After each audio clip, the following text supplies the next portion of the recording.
इससे पहले वाले पार्ट में हमने 6 से विभाज्यता का नियम जो था वहाँ तक देखा था। तो इस वीडियो में हम लोग बात करते हैं आगे। तो यहाँ पे देखिए 7 से विभाजित यानी 7 से विभाज्यता का नियम क्या है, कैसे पता करेंगे कि कोई संख्या 7 से विभाजित है कि नहीं है। तो इसमें थोड़ा सा अलग है, क्या कि अगर आपको पता करना हो 7 से विभाज्यता का वो संख्या है कि नहीं है, ठीक है, तो इसके लिए आपको सबसे पहले जो भी संख्या उसका जो इकाई अंक होता है, ठीक है, यहाँ पे बोल रहा है जो इकाई अंक होता है उसको 2 गुना कर देना है, ठीक है, उसको 2 गुना कर देना है और जो संख्या मिलेगा उसको घटाना है किस में से, वो संख्या में से जो हम लोग जो संख्या है उसका इकाई अंक हटाकर जो संख्या बनेगा उसको उसमें से घटाना है और तब तक घटाना है जब तक 7 का गुणज यानी 7 से विभाजित होने वाला संख्या या तो 0 ना मिल जाए, ठीक है, शून्य ना मिल जाए। तो यही बोल रहा है।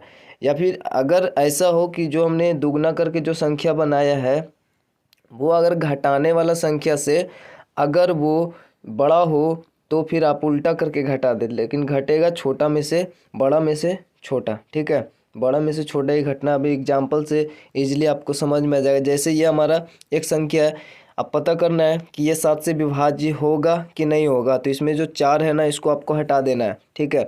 अब ये बचा कितना, 36 बचा, 4 को हटाकर दोगुना कर देना है। तो 4 दूना कितना हो गया, 8 हो गया।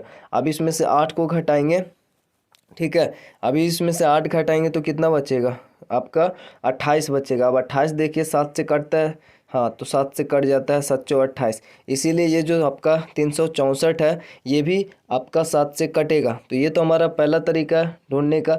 या फिर अगर बड़ा मिल जाए, जैसे कि यहाँ पर आपका 119 संख्या, ठीक है, 119 है, इसमें 9 घटाएंगे, 9 हटाएंगे और 9 को दुगना कर देंगे तो कितना आएगा, 9 दूनी 18 आएगा।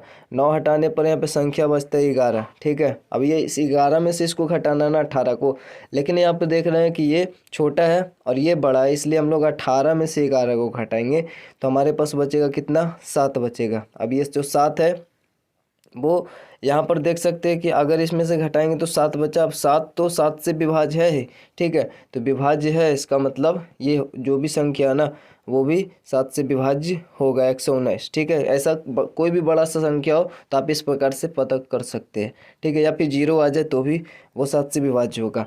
उसके बाद 8 से विभाज्यता का नियम है कि जो इकाई दहाई सैकड़ा का जो संख्या होता है उसमें आपको देखना अगर तीनों शून्य रहेगा तो आप आँख मूंद कर बोल दे कि वो 8 से विभाज्य है, जैसे कि यहाँ पे एग्जाम्पल में ये संख्या है।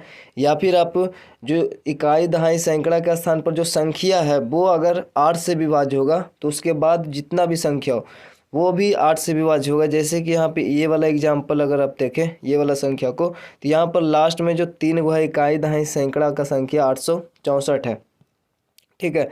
तो 800 यहाँ पर 64 है, तो इसमें 8 से हम लोग काटेंगे तो कट ही जाएगा, 8 का 8 एक बार में, ठीक है। उसके बाद 6 आएगा, ये नहीं कटेगा 8 से, तो इसलिए 0 देकर एक और उतारेंगे 4, तो ये 8 64 कट जाएगा ना।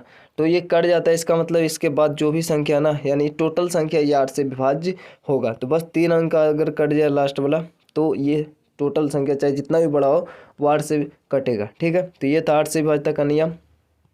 अब यहाँ पर देखिए 9 से विभाज्यता का नियम, जैसे 3 का विभाज्यता का नियम था, योगफल देखना है अंकों का, ठीक है।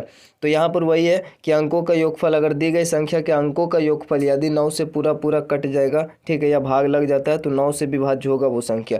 जैसे यहाँ पर ये संख्या हमारे पास है ये वाला, ठीक है, 6 4 8 9 ये संख्या है।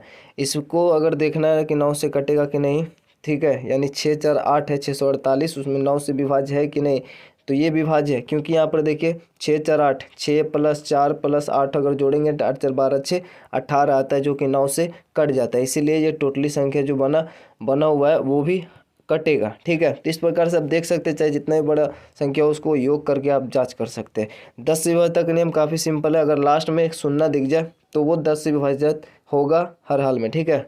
तो ये तो इजी है। 11 से विभाज्यता का नियम क्या है कि जो अंकों का योग इसमें भी है, लेकिन एक सम स्थान वाले अंकों का योग और एक विषम स्थान वाले, ठीक है। सम स्थान मतलब जैसे एकमा स्थान पर होगा तो वो आपका विषम स्थान होगा, फिर 3वां स्थान पर होगा तो वो विषम है, चूँकि ये तो विषम स्थान पर है वो, ठीक है। 3 के बाद 5 विषम होता है, फिर 7 होता है, तो ये सब विषम है। तो ये ऐसे स्थान वाले, जैसे अभी एग्जाम्पल समझते हैं कि यहाँ पर ये वाला संख्या है 56 76। अब इसको पता करना है 11 से कटेगा कि नहीं कटेगा, ठीक है। तो जो सम स्थान और विषम स्थान वाले जो अंकों का योगफल है उसका अंतर या तो 11 का गुना जाना चाहिए या तो शून्य आना चाहिए, यानी 11 से कटने वाला कोई संख्या आएगा। जैसे हमने अभी 7 वाला में देखा ना, सेम वैसा ही कुछ है, लेकिन यहाँ पे थोड़ा सा अलग है। तो जैसे कि देखिए एकमा स्थान पर 5 है, ठीक, तो एक विषम स्थान पर है। फिर दोमा स्थान पर 6 है, तो ये तो सम हो गया ना, क्योंकि 2 तो सम है, इसलिए तीसरा स्थान पे 7 है, तो ये भी विषम है, ठीक है। और चौथा स्थान पर 6 है, यानी कि सम स्थान पे है यहाँ पर 6 और 6, ठीक। और विषम स्थान पे 7 और 5 था। इसका योगफल देखें 7 5 12, और इसका योगफल देखें 6 6 12, दोनों का योगफल 12 है, तो दोनों का अंतर कितना आएगा? 0 आएगा, क्योंकि 12 में से 12 घटाएंगे तो 0 आता है। तो वही अंतर ऐसे ही करके अंतर 0 आया तो 11 से विभाज्य होगा, या तो 11 का गुना जाता है, यानी 11 से कटने वाले। जैसे अगला एग्जाम्पल है ये वाला, ये तो हो गया, ये वाला संख्या है। इसमें सम स्थान के अंकों का योग देखिए। सम स्थान बोले तो यहाँ पर 1 है, यानी 8, फिर 1 के बाद 3वां स्थान पर 0 है, फिर 5वां स्थान पर 0 है, ठीक है। तो ये सब सम स्थान विषम स्थान वाले हैं। तो विषम स्थान वाले जो स्थान है उसमें अंकों का योग देखिए, ठीक है, कितना आता है?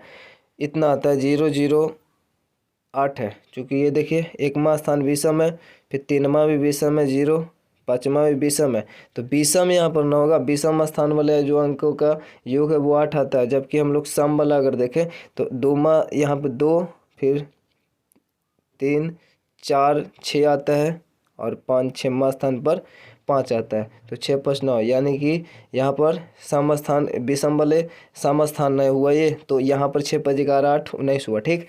समस्थान जो समस्थान के अंकों का योग है वो आता है 8, और विषम स्थान वाले 8 आता है, ठीक है। और सम स्थान वाला अंकों का योग 19 आता है।